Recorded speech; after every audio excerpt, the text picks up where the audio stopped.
রাজধানীর আগারগাঁওয়ে আন্দোলন করছিলেন বিসিএস এর ৪৭তম ব্যাচের যারা পরীক্ষার্থীরা রয়েছেন তারা, এবং তাদের এই আন্দোলন চলছিল মূলত পরীক্ষা পেছানোর দাবিতে, এবং যে পরীক্ষার সময় ঘোষণা করা হচ্ছে অর্থাৎ ২৭ নভেম্বর, সেই সময়টি ২ মাস পেছানোর দাবিতে তারা আজকে আগারগাঁওয়ের যে সরকারি কমিশন রয়েছে বা পিএসসি, সেই পিএসসি ঘেরাওয়ে তারা যাচ্ছিলেন এবং পিএসসির সামনে তারা অবস্থান নিলে সেখানে পুলিশের সঙ্গে তাদের মধ্যে বাকবিতণ্ডা হয়। এক পর্যায়ে পুলিশের সঙ্গে তাদেরকে আমরা দেখছি ধাওয়া, পাল্টা ধাওয়া, ইটপাটকেল নিক্ষেপের মতো ঘটনা কিন্তু ঘটেছে, এবং পুলিশ তাদেরকে ধাওয়া দিয়ে বিসিএস এর পিএসসির যে সামনের স্থানটি রয়েছে সেখান থেকে সরিয়ে নিয়ে এসে নির্বাচন কমিশনের যে ভবনটি রয়েছে সেখান থেকে ধাওয়া দিয়ে তাদেরকে আসলে পুলিশ সরিয়ে দেয়।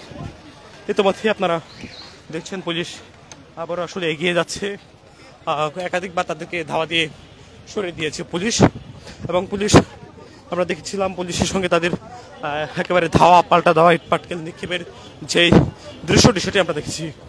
কয়েক দফা এই ধাওয়া, পাল্টা ধাওয়া, ইটপাটকেল নিক্ষেপ আসলে হয়েছে, অর্থাৎ পরীক্ষার্থীদেরকে আমরা দেখছি তারা পুলিশের উপর ইটপাটকেল নিক্ষেপ করছিলেন। তারা নির্বাচন কমিশনের সামনে আসেন, সেখান থেকে তারা পুলিশের উপর ইটপাটকেল নিক্ষেপ করছিলেন। এক পর্যায়ে পুলিশ তাদেরকে ধাওয়া দিয়ে সরিয়ে দেয়, এবং এই যে পরীক্ষার্থী যারা রয়েছেন তারা কিন্তু বলছিলেন যে তাদের যেই তারিখ ঘোষণা করা হয়েছে পরীক্ষার, সেই তারিখটি একেবারেই তাদের সঙ্গে অবিচার করা হয়েছে, সেই অভিযোগ তারা তুলছে, এবং সেই অভিযোগ তুলে মূলত তারা পিএসসি যে ভবনটি রয়েছে সেখানে তারা যান। সেখানে গিয়ে তারা অবস্থান নিয়েছিলেন পিএসসির ঠিক সামনে, এবং এরপরে আইন শৃঙ্খলা বাহিনীর সদস্যরা সেখানে অবস্থান করছিলেন, এবং এক পর্যায়ে আইন শৃঙ্খলা বাহিনীর সঙ্গে তাদের মাঝে ধাওয়া পাল্টা দেওয়ার ঘটনা ঘটে। তারপরে আমরা দেখছি ইটপাটকেল নিক্ষেপের মতো ঘটনাও কিন্তু ঘটেছে।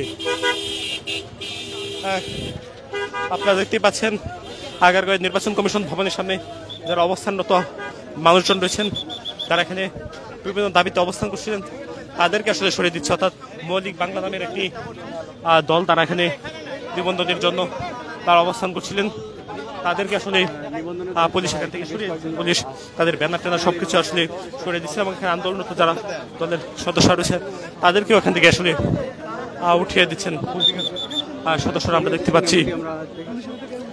আগারগাঁও ইলেকশন কমিশনের সামনে যে স্থানটি রয়েছে সেই স্থান থেকে আসলে মৌলিক বাংলা নামের একটি রাজনৈতিক দল তারা আসলে দাবি করছেন, সেই দাবিতে তারা অনশনে বসেছিলেন, অর্থাৎ সেই দাবিতে তারা আসলে অবস্থানে বসেছিলেন। তবে তাদের সঙ্গে বেশ কয়েকটি দল কিন্তু আজকে অনশন বা অবস্থান কর্মসূচি তারা বসেছিলেন, এবং সেই চিত্রটি কিন্তু আমরা দেখেছি।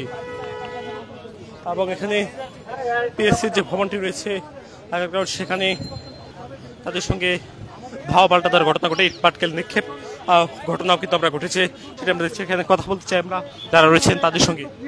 আমাদেরকে এখান থেকে সরিয়ে দিচ্ছে, এই যে আমাদেরকে একই প্রক্রিয়ায় সরিয়ে দিচ্ছে, এটা আমরা মনে করি এটা সাংবিধানিক লঙ্ঘন। একটা গণতান্ত্রিক দেশে পুলিশ প্রশাসন এইভাবে কারো সঙ্গে আচরণ করতে পারে না।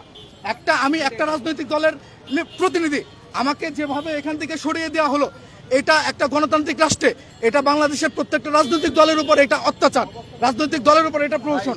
এই প্রহসনগুলো যেভাবে তারা করতেছে আমরা এর বিরোধিতা করি। আমরা এটা রাজনৈতিক কর্মসূচি ঘোষণার মধ্য দিয়ে আমরা এটা প্রোটেক্ট করব। পুলিশ আমাদের সঙ্গে আজকে যে আচরণ করেছে, এই আচরণ কোনোভাবেই কাম্য নয়, এই জন্য কোনোভাবেই কাম্য নয়। তারা আমাদেরকে বল প্রয়োগ করতেছে, এই বল প্রয়োগের মধ্যে দিয়ে পুলিশ তার অক্ষমতা প্রকাশ করছে। জুলাই বিপ্লব হওয়ার পরে পুলিশ যা করলো এটা আরেকটা বিপ্লবের সামিল। এই দেশে 24শে জুলাই আগস্টে 1400 ছেলে মেয়ে, কৃষক, শ্রমিক শহীদ হয়েছে, তারা রক্ত দিছে। 30,000-এর অধিক, এই দেশে 30,000-এর অধিক ছাত্র জনতা আহত হয়েছে। এই যে প্রক্রিয়ার মধ্য দিয়ে তারা এখন বাংলাদেশে অবস্থান করতেছে। আওয়ামী লীগের পুলিশ বাংলাদেশে আওয়ামী লীগই আছে, আসলে কিছুই পরিবর্তন হয় নাই, শুধু কয়েকটা ব্যক্তি পরিবর্তন হয়েছে।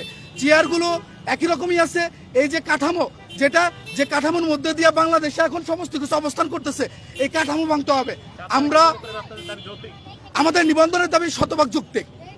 আমরা রাজনৈতিক দল নিবন্ধনের জন্য যেসব ক্রাইটেরিয়া ফুলফিল করা দরকার আমরা সমস্ত কিছু ফুলফিল করছি, কিন্তু নির্বাচন কমিশন তার হঠকারী সিদ্ধান্তের মধ্য দিয়ে আমাদেরকে নিবন্ধন বঞ্চিত করছে।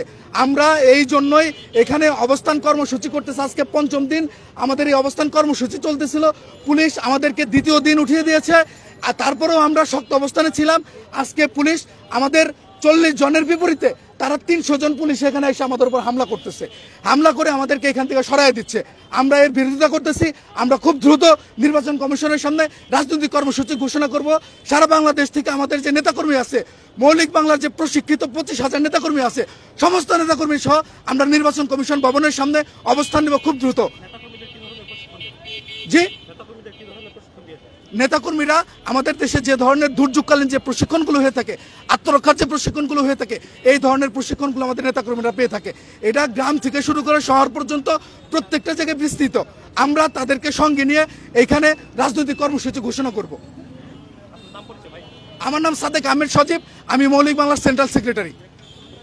দর্শক শুনছিলেন এই যে আগারগাঁওয়ের নির্বাচন কমিশনের ভবন, সেই নির্বাচন কমিশনের ভবনের সামনে বিসিএস এর যারা প্রার্থীর পরীক্ষার্থীরা রয়েছেন তাদেরকেও পুলিশ এক প্রকার ধাওয়া দিয়ে সরিয়ে দেয়। তারপরে এখানে যারা রয়েছেন মৌলিক বাংলা সহ বেশ কয়েকটি রাজনৈতিক দল, তারা তাদের নিবন্ধনের জন্য অবস্থান করছিলেন। তাদেরকে এক পর্যায়ে পুলিশ এসে বিসিএস পরীক্ষার্থীদের সঙ্গে সঙ্গে তাদেরকেও পুলিশ ধাওয়া দেয় এবং পুলিশ ধাওয়া দিয়ে তাদের যে ব্যানার ফেস্টুন রয়েছে সেগুলো আসলে পুলিশ নিয়ে চলে যায়। আমরা সেটি কিন্তু দেখেছি এবং এখানে বলতে তারা অবস্থান করছিলেন, তখন আসলে তাদেরকে পুলিশ সদস্যরা নিয়ে সরে গেছেন, সেটি আমরা দেখছিলাম। এক প্রকারে এই যে এলাকা, এটিতে আসলে ধাওয়া পাল্টা দেওয়ার পরে একেবারে আতঙ্কপূর্ণ একটি পরিবেশ সৃষ্টি হয়ে আমরা দেখছিলাম পুলিশের সদস্যরা তারা লাঠি সোঁটা নিয়ে এখানে যারা পরীক্ষার্থীরা রয়েছেন আগারগাঁও এলাকায় বিশেষ যারা পরীক্ষার্থীরা ছিলেন তাদেরকে ধাওয়া দেওয়ার পরে পুরো এলাকায় আসলে যারা আন্দোলনকারী আছেন তারা কিন্তু আসলে এখান থেকে সরে যায় এবং এখানে এখন পর্যন্ত আইন শৃঙ্খলা বাহিনীর সদস্যরা কিন্তু অবস্থান করছেন এবং তারা যে কোনো প্রকার অপ্রীতিকর পরিবেশ সৃষ্টি হলে আইন শৃঙ্খলা বাহিনী সেটি রুখে দেওয়ার জন্য প্রস্তুত বলে আসলে এখানে যারা দায়িত্বরতরা রয়েছেন তারা কিন্তু জানিয়েছেন।